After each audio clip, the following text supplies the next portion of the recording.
Welcome to PsychicBent. My name is Carrie. And I'm Kim. We are two sisters wanting to help other psychics learn and grow in their abilities and to help educate about spirits, angels, and everything psychic. Welcome back, listeners, to Psychic Bent. We hope you've enjoyed the episodes that we've been putting out. This one, we're going to do a little bit of a turn here. I know we had said something about doing psychic vampires as the next episode, but Carrie had taken a trip in between the last episode and this one, and it is a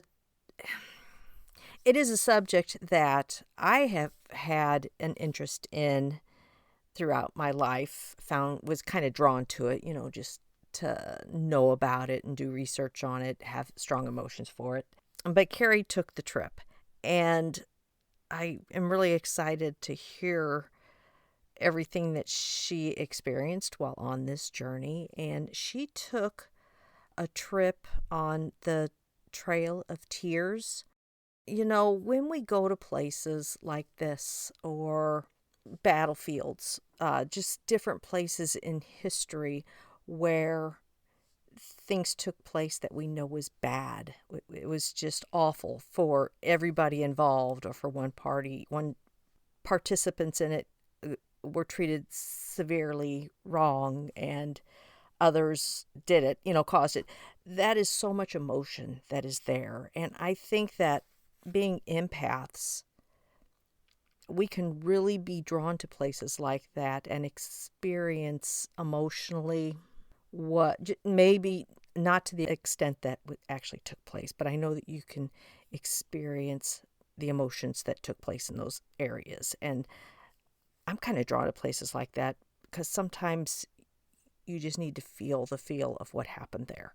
So, Carrie, why don't you go ahead and talk to us about your trip on the Trail of Tears that you took?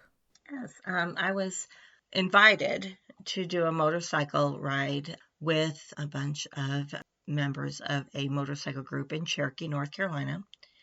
And only one of the person who invited me knew I was psychic, but no one else did. And it was, first of all, my first time doing a motorcycle trip. Wasn't sure what to expect. Yeah. And of course, like, you go to places like Gettysburg and you go to these different places, you're going to experience residual energy. You're going to experience the deceased. Right. You're going to have situations that pop up. I mean, you go there knowing these things are going to happen. Mm-hmm. So I really wasn't sure what to expect. I didn't want to put too much thought into it because I wanted it to just happen. Right.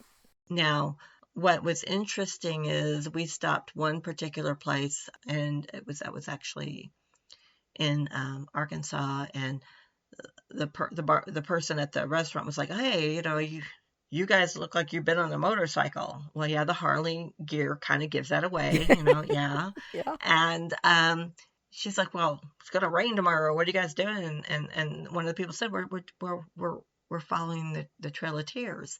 And you could tell by the look on her face, young girl had no idea what we were talking about. Oh, no. That's sad. Well, people are, they're changing the history. Yeah, true. Anything that has really bad, they don't teach anymore. That's true. So I want to touch a little bit on the Trail of Tears for those who maybe don't know about it and what it was. Okay, sounds good. That was mind-blowing to me. I'm like, how could you not know what that is? And after they walked away, I turned to the person sitting next to me and said, "I don't think she knew what the Trail of Tears is." And they're like, "No," which is crazy. Yeah. So just to give our listeners an idea what the Trail of Tears is, and there were actually 10 routes, and we went the southernmost route of the trail. Mm-hmm. So this is where Native Americans from Georgia, Alabama, Tennessee, and North Carolina were forcibly removed from their homes. It was the Removal Act of 1830, and they were given so many years to have them removed. Right. Now, so basically, they're taking people from their lands. Now, this was pre-Civil War era. There were slaves, and then there were white spouses. They all had to be removed. Mm-hmm.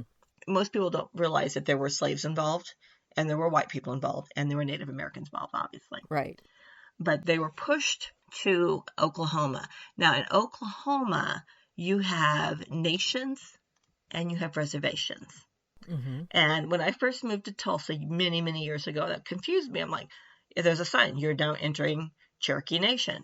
And there's another sign, you're now entering Choctaw Reservation. And I'm like, Mm-hmm. what's the difference between a nation and a reservation? Well, the reservation were those who were forcibly moved to Oklahoma. And the nations are the ones that were there to begin with. Right. Yeah. Makes sense. Yeah. So moving forward, 15,000 Cherokee were moved Mm-hmm. through the course of a long duration to Oklahoma. Now, 1835 is when they were beginning the move. Right. So you have the Eastern Band of Cherokee, which is the group I was traveling with. Now, in the removal purposes, when the Army came in to move them, you had Cherokee that went up into the Great Smoky Mountains and hid there. Mm-hmm. Right.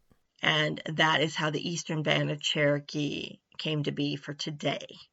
Those are the natives that hid and were not removed. Because, I mean, if you've ever been to the Smoky Mountains, that's where they grew up. That's where they live. You know, they knew every place to hide. Yeah. Right. And then those that were able to escape and made it back. So you went from a very large number to a very dwindling number. But those that were able to escape the Trail of Tears and those that were able to hide, that is the Eastern Band of Cherokee that we have today in Cherokee, North Carolina. Now, it's not a reservation, it's a boundary, but everybody calls it the reservation. Interesting. But it's not a reservation because a reservation is where they were forcibly moved to be on government land. This is land held in trust for the Cherokee, Mm-hmm. but it's referred to as a boundary, which is a little side note there. So the conditions of this situation for the Cherokee, for the Trail of Tears, it was also the Cherokee, the Creek, the Chickasaw, the Choctaw, and the Seminole Indian Right. that were all being removed. And it was part of this removal process. They were considered Yeah. the 5 civilized tribes, quote unquote. Yes. And when you say civilized, they were civilized people. Yeah. Which really floored me because, you know, the way history portrays it is kind of like, oh, wild Indian, blah, blah, blah. But, I mean, these are people that had occupations. You know, in the 1835 census, you had farmers, mechanics, weavers, spinners, and businessmen. Right. Exactly. And they were literate in Cherokee and or English. Mm-hmm. You know, so you have to keep in mind that it's not like they were, you know, like what the movies portray, that they had built lives in communities and were successful and dealt in trade. Yeah. And out of the 15,000 Cherokee that were sent out west, over 4,000 died. Right. Along the way. Yeah. Oh. Along the way, whether it was from the disease, because they were held in encampments, like jails. Mm-hmm.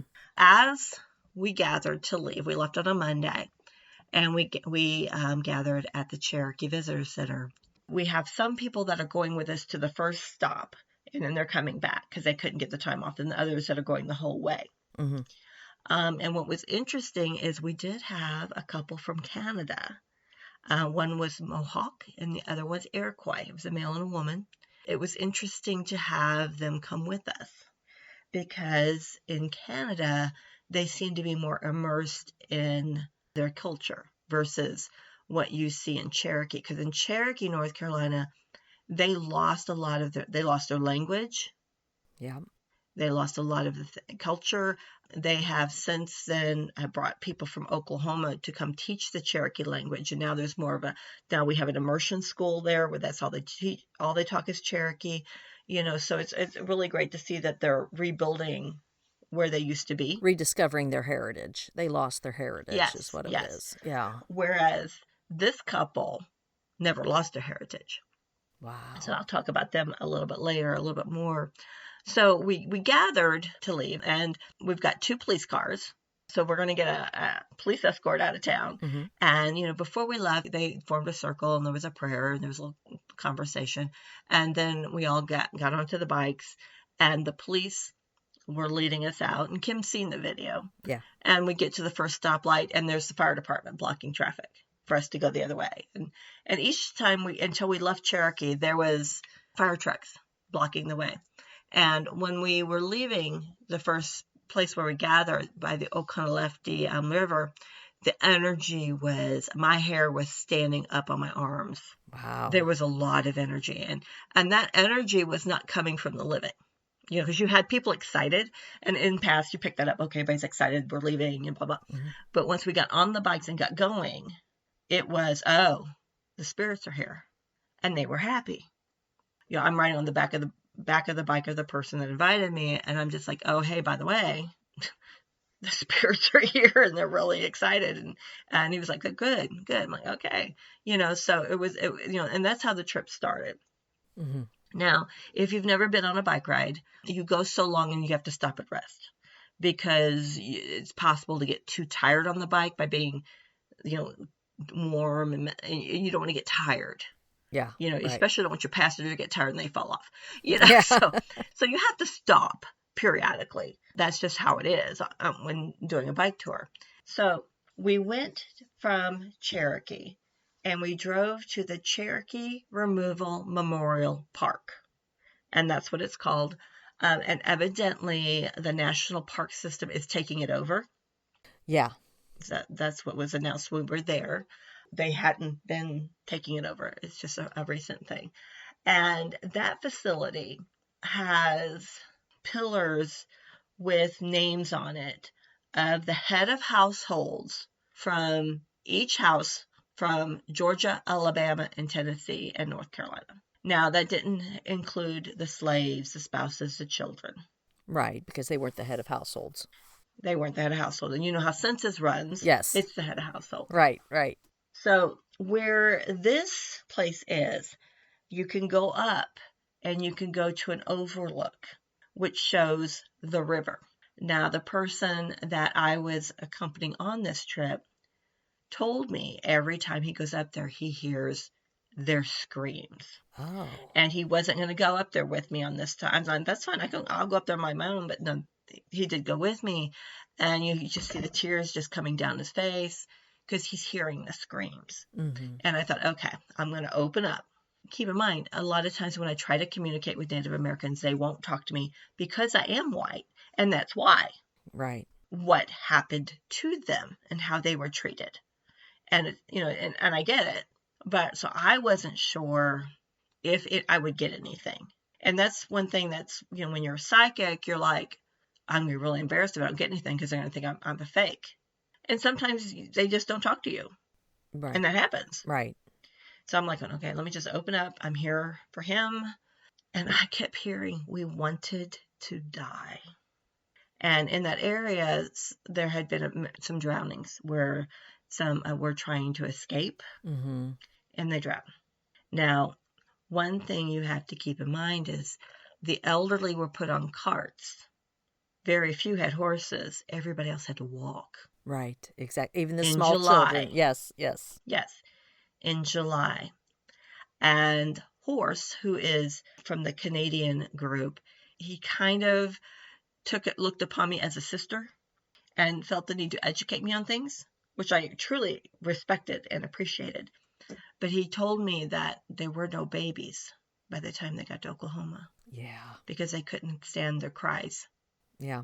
So these people were being moved from an encampment, a holding, encampment to another where there wasn't good food, there wasn't clean water. So you've got dysentery, you've got disease. They're exhausted. And all they have is what they could carry. Yeah, in a lot of instances, they weren't even allowed time to pack anything up. They just had to go. Had to go. From their homes. Yeah. They couldn't take anything from their homes even. Yeah. It's just go. Yeah. So the memorial park was, and what was wonderful is that park's closed on Mondays, and we arrived on a Monday afternoon, and the ladies that run the park had fixed us meals. They had it all set up. They do it every year for the Cherokee.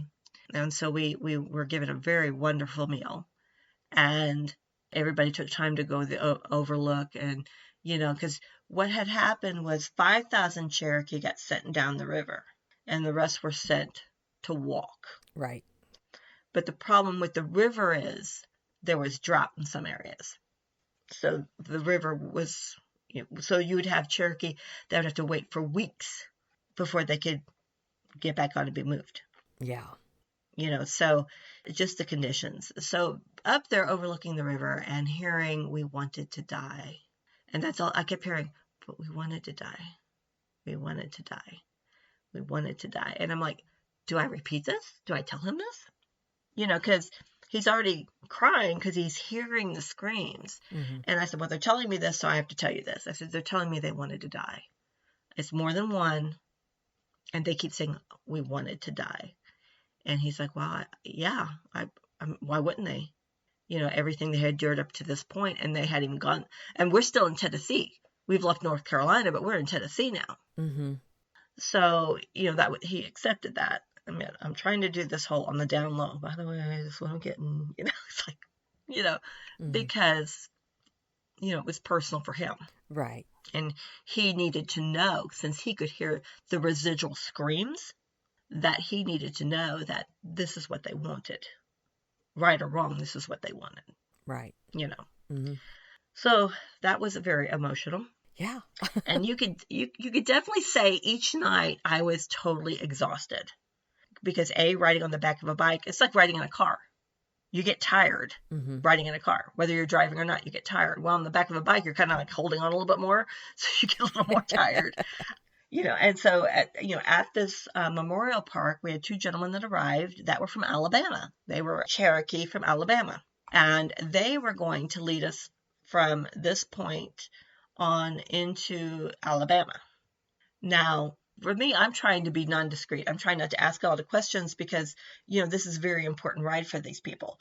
But the leader wanted to teach me stuff too. And then I have the gentleman from Canada who's wanting to inform me of stuff. So I thought it would be best not to ask so many questions, but to listen.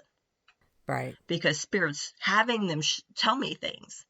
I mean, that's what all I could get. It's like, don't talk, just absorb what Spirit's trying to show you and what Spirit's trying to tell you.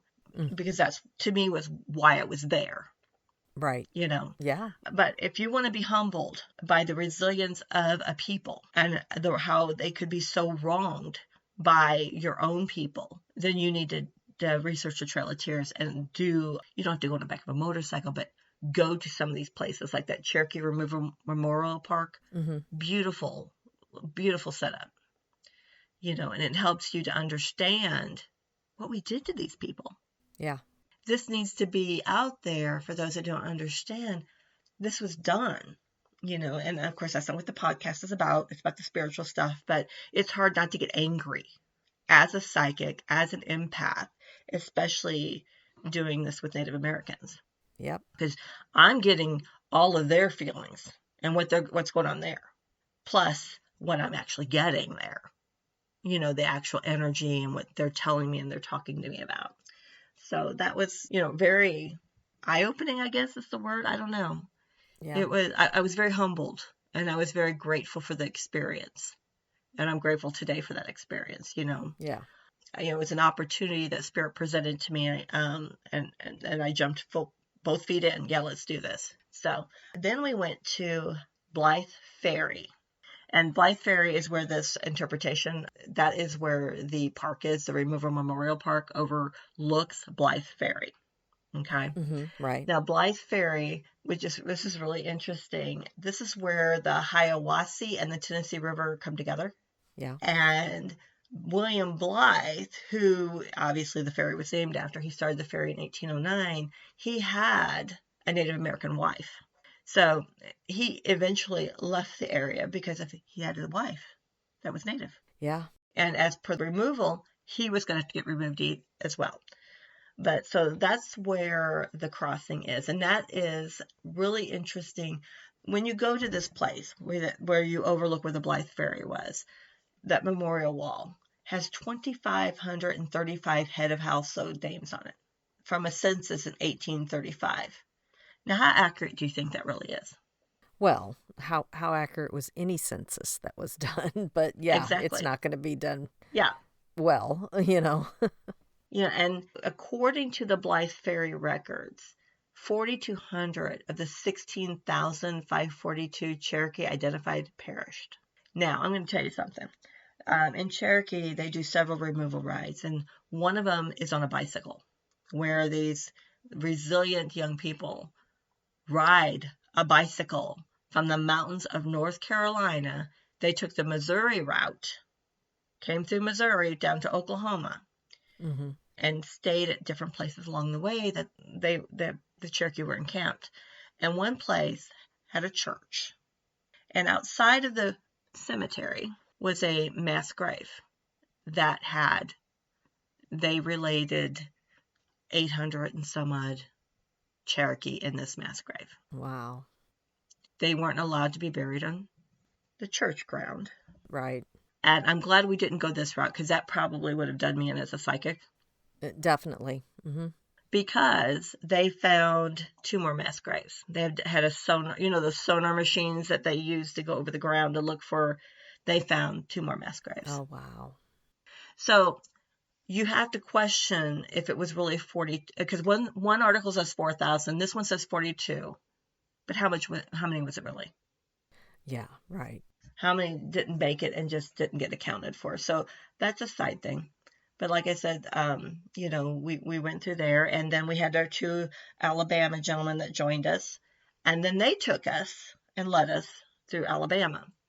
And I wish I knew where they were taking us, because I had no way of writing it down. I'm on the back of a bike. I have no say in the stop, so I'm not sure where we ended up half the time. Yeah. But they took us to this bridge that overlooked the Tennessee River.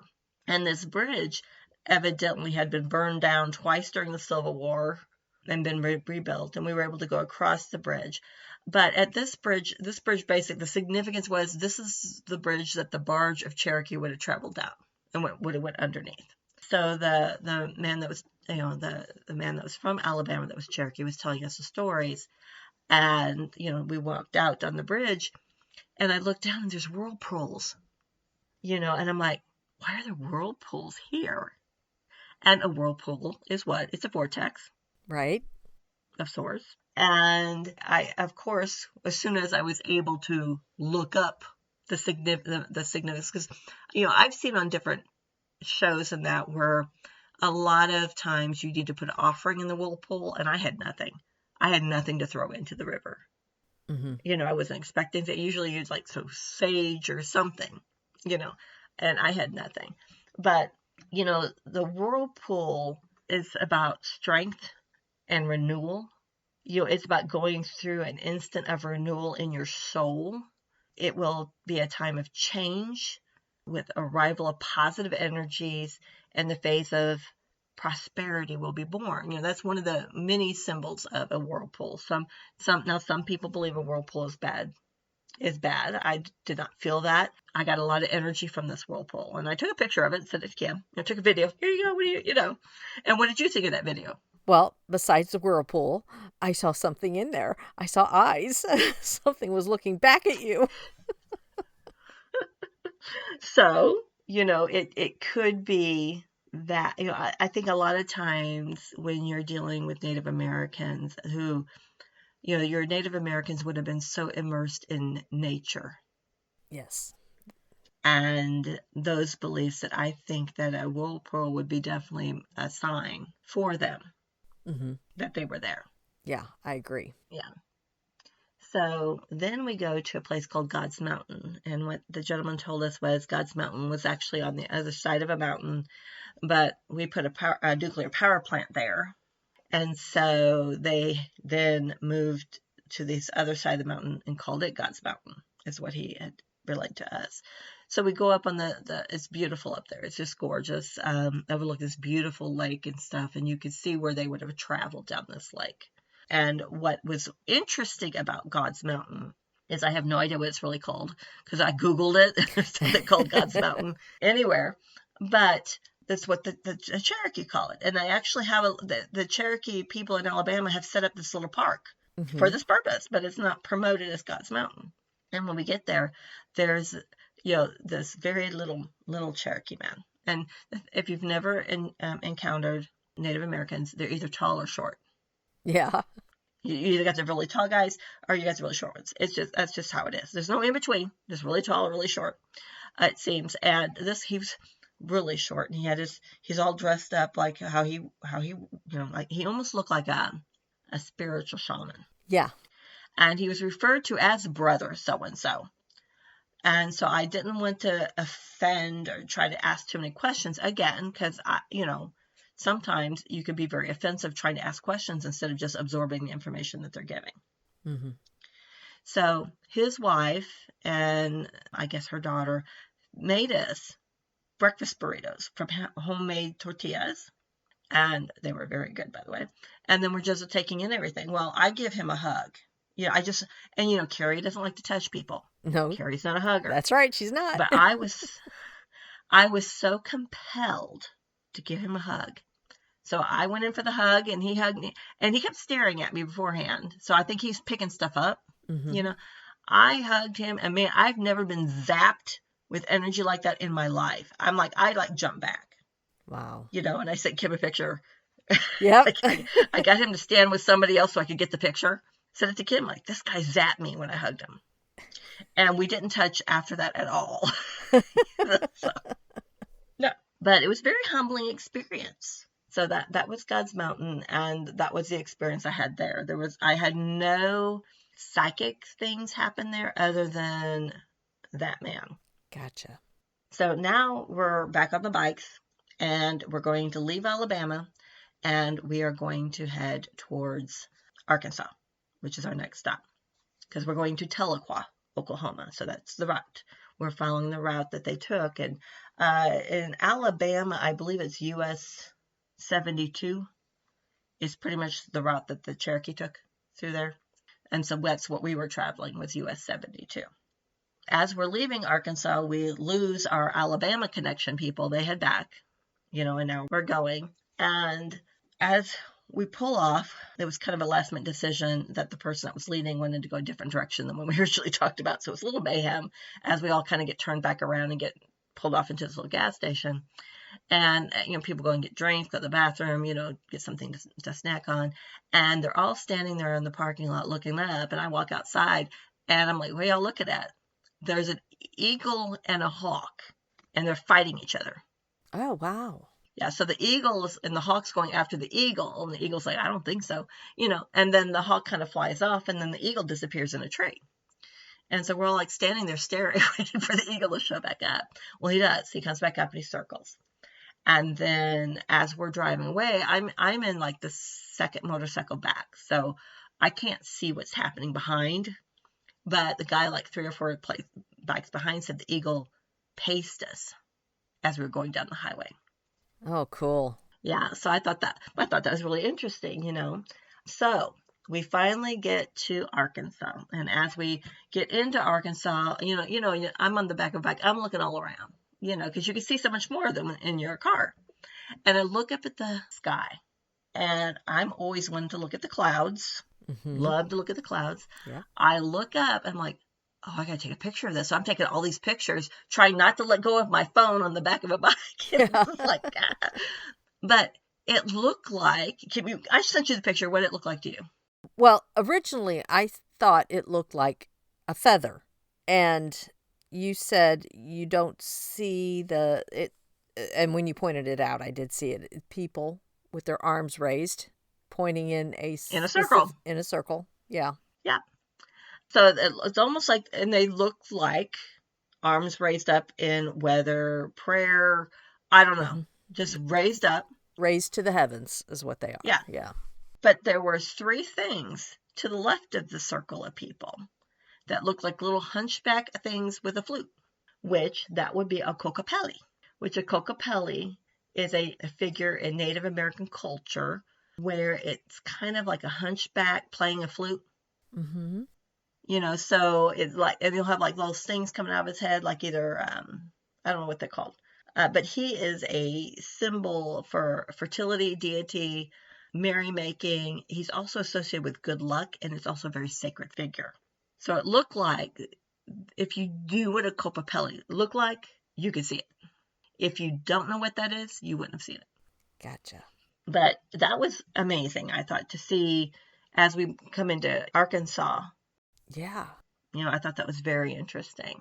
So we're going to stop for the night in Conway, Arkansas. And what's really interesting about this is we had one person that was joining us in Conway that has very dark energy. Mm-hmm. And the trip was going great. We've had a couple hiccups, so what trip doesn't? Everybody's getting along great. And then the dark energy shows up, and you could feel the change. Yeah. And I felt like from that point on, I had to constantly be clearing my energy. I had to constantly calling my stuff back. I had to constantly putting up the big bubble. And the trip was exhausting, and it got worse from there energy-wise. Right. Because of this dark energy. This particular person is racist. Yep. And had issues with me being on the trip because I was white. But I felt like they delved in a lot of dark stuff. And, there's dark and light in anything. There's dark and light in Native stuff. There's dark and light wherever you go. Right. But it was pretty intense. So, side note on Conway, Arkansas. It was heavy enough, dark enough to where when Carrie was texting me about this portion of the trip on, I could feel it through her texting, how dark it was, how heavy it was. It was palatable. Yes. And this particular person, when they arrived, would not stay in the same room with me. Yeah. If I walked in, they walked out. Yep. And it was obvious, so, it's just kind of interesting. We ran into a lot of delays in Arkansas too, and in Conway as well. We had a lot of situations that popped up that I'm not going into detail with them because they really have nothing to do with the podcast. Right. But that happened after this person showed up, so I just find that very, oh, okay, we did have a rain delay in the day we were supposed to leave Arkansas for Tahlequah. It was storming, lightning, and thunder, and that's too dangerous to be on a bike. So we waited out the storm. And it's painful too. Yes, but it was kind of nice because that gave me a day of where I did nothing. We had 2 vehicles with us. I had to hold suitcases and such, so they were able to go do stuff, and they all went and did stuff, and I took it to flush, because as an empath, you have to have some me time. Yeah, definitely. So I had a whole day of just me, which was very good, So then the next day we were going to Tahlequah, Oklahoma, and it's Labor Day weekend, and so it's the national holiday. So there's a powwow in Tahlequah. They do every year. It's a national holiday, and it's not just the Cherokee. It's several different tribes doing this powwow.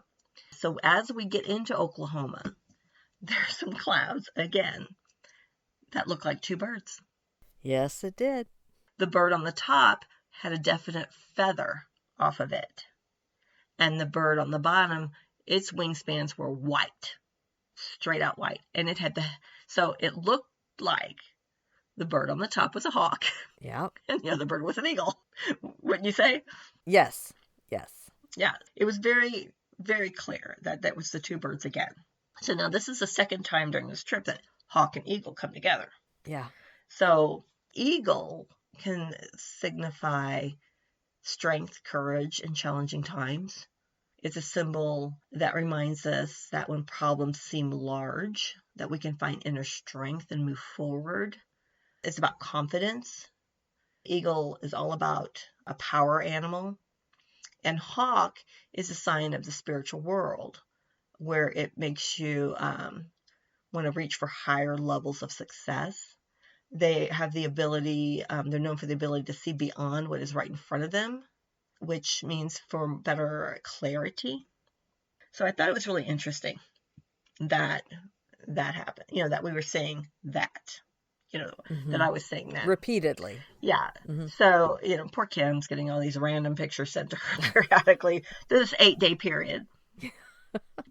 So we arrive at the powwow, and they were introduced because they go every year, and they're always introduced that they came following the Trail of Tears. And there's another bike ride that happens it's going to be September 20th this year, which is an even larger Trail of Tear ride, starting in Cherokee, going to Chattanooga. They pick up more people in Chattanooga, they go to Alabama, and it's a big procession of like lots of bikes for that one. And I would have liked to have done that one, but just couldn't do it for scheduling purposes and whatnot. And life happens, Right. So, but I met a really sweet couple on this last trip, and she's been keeping in touch with me, and she and her boyfriend are going. And so I'm hoping she'll send me lots of pictures, Oh, yeah. Yeah, so we went to the powwow, which is always interesting to do a powwow. If you've never done one, just go in with an open mind. Don't know what to expect. And that's how I did this whole trip. Didn't know what to expect. Mm-hmm.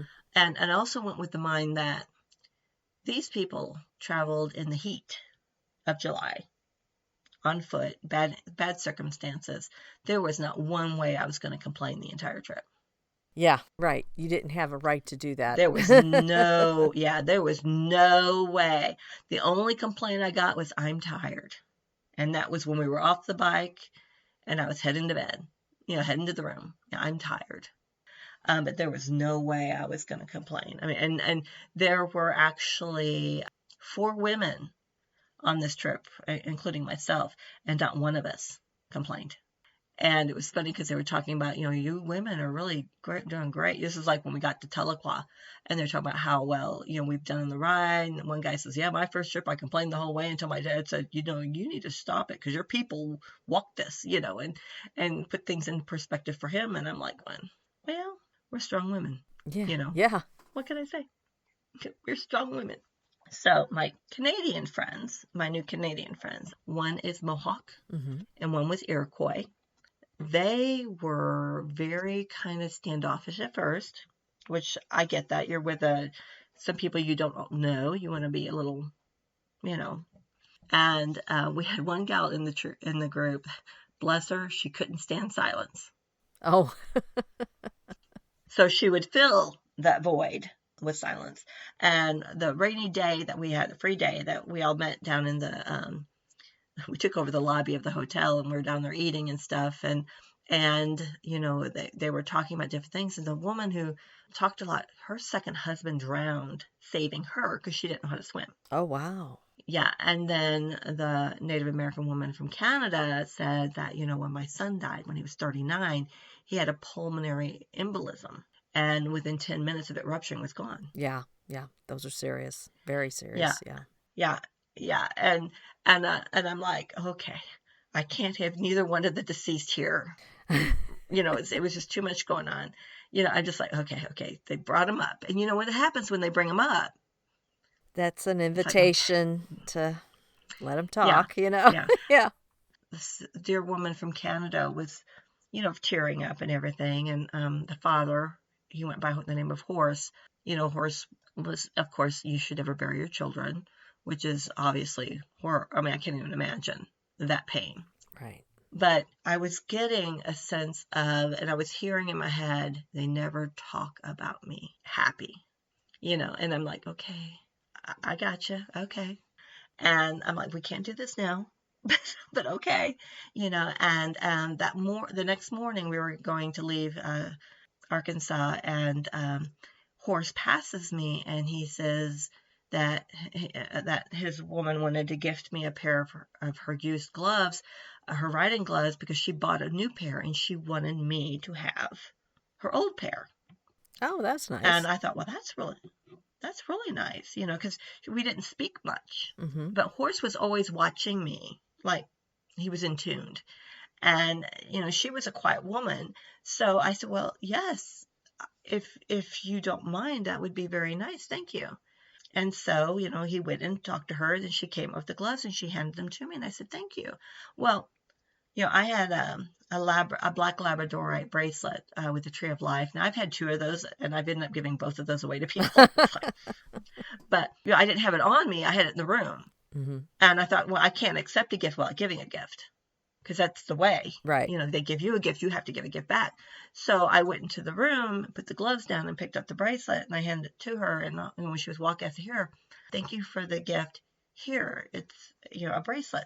And she's like, "You make jewelry?" I said, "Yeah, I make jewelry, but this is black. It's a black Labradorite." And I'm thinking, why am I explaining this to her? Here you go. Thank you so much for the gift. Here's the gift. And she put it right on. So we get to Tahlequah. There's a fancy dinner we have to attend to. Tribal council members were there, and that was very nice that they gave them this dinner for traveling so far. And, she sat herself next to me at dinner. And it's so funny. She says to me, she goes, "I think everybody's psychic." Oh, wow. And I went, "Do you now?" I said, "Me too." And she touched the bracelet I gave her, and she goes, "And I know you are from this."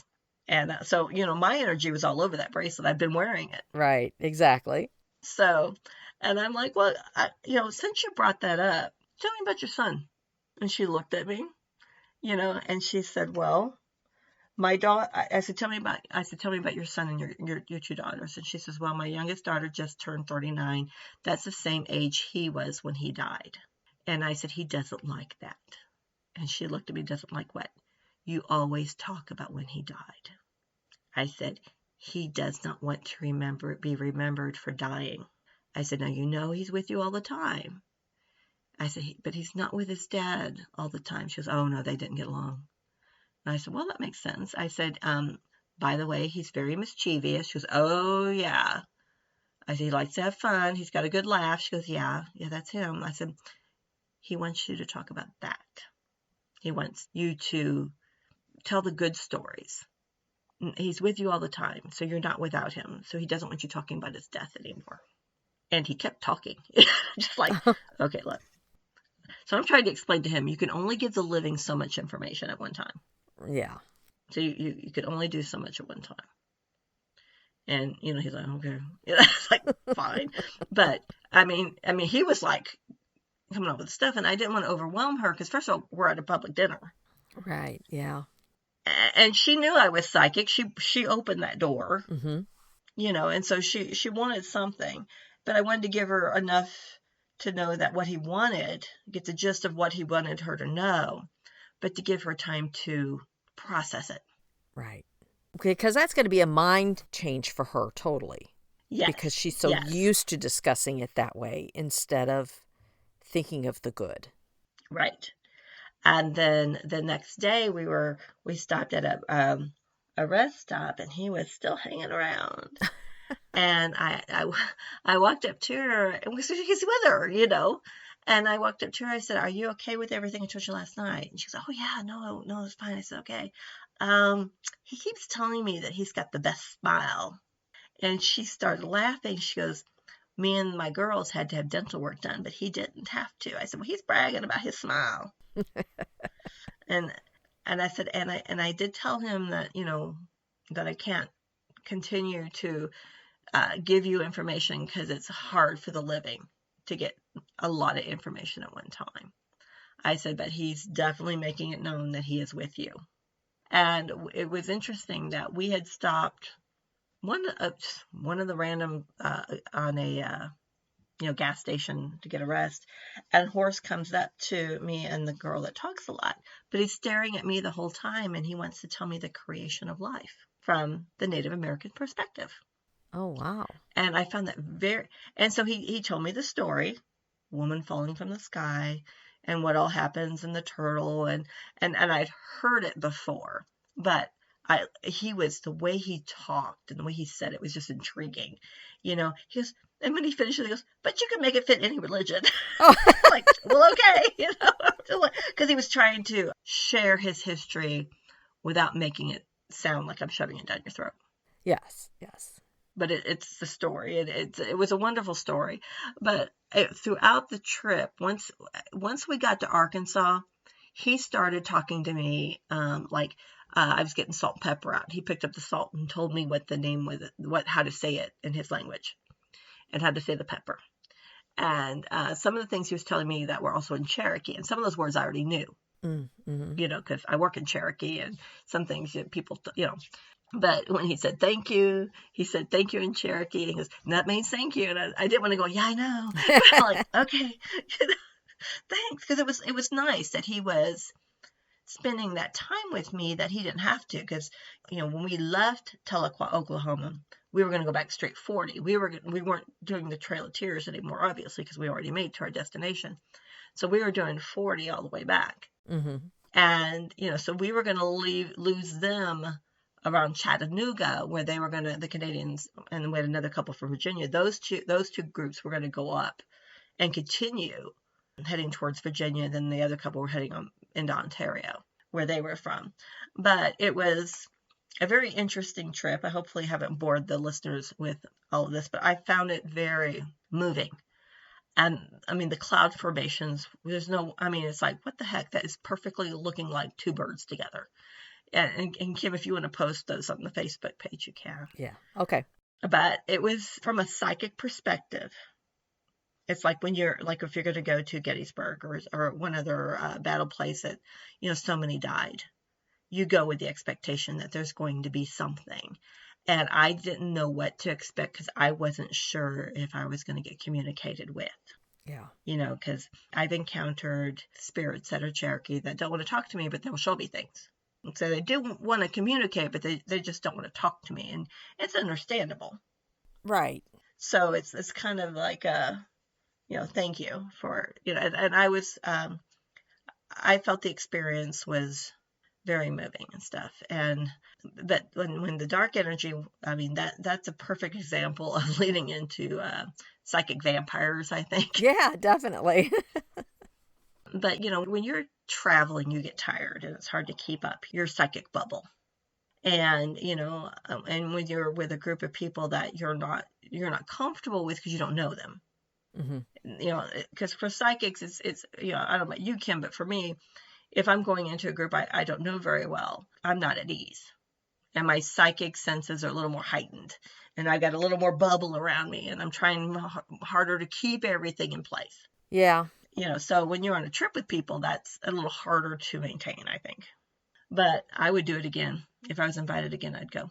Yeah. Yeah. It sounds like a wonderful experience. Wonderful meaning that, not that a wonderful time. That sounds terrible still. It's a very meaningful spiritual experience that you had on that journey, and that would be a wonderful thing to do, to experience.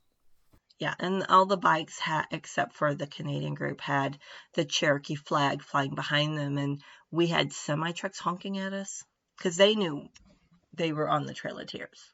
Yeah. And so the big ride, and like I said, is coming up in like a week from Saturday, I think, the 20th. So if you happen to see a bunch of bikes going and Chattanooga, before it was Chattanooga, is one of the holding places for the Cherokee. So that's why they start in Cherokee, then they go to Chattanooga and pick up more people. Yeah. And then they go through Alabama, and they go all the way to Oklahoma.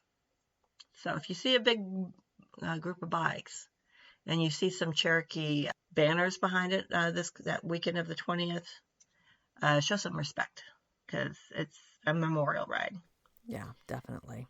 I think as humans, if we all participated in these type of things, because I was going in as I needed to absorb and learn as much as I could in this experience, and not because I think sometimes, like the person that had trouble with silence, we talk too much, and that way we miss the opportunity that Spirit's trying to show you. So that's all I have. Do you have anything you want to add to that, Kim, or any questions or anything? No. Well, there was one thing I wanted to add because I did do a little research, and this may go along with some of the pictures that you took and stuff that you experienced. Now, Okay. This is at Ross's Landing in Tennessee. Yes. Okay. Yes. And the Cherokee legend there states that a mythical, massive hawk god named Tia Nemu lived in the area on the famous Chattanooga Bluff that overlooks the Tennessee River. And when the Cherokee were removed, Tia Nemu fled the bluff with them and left a curse on the land.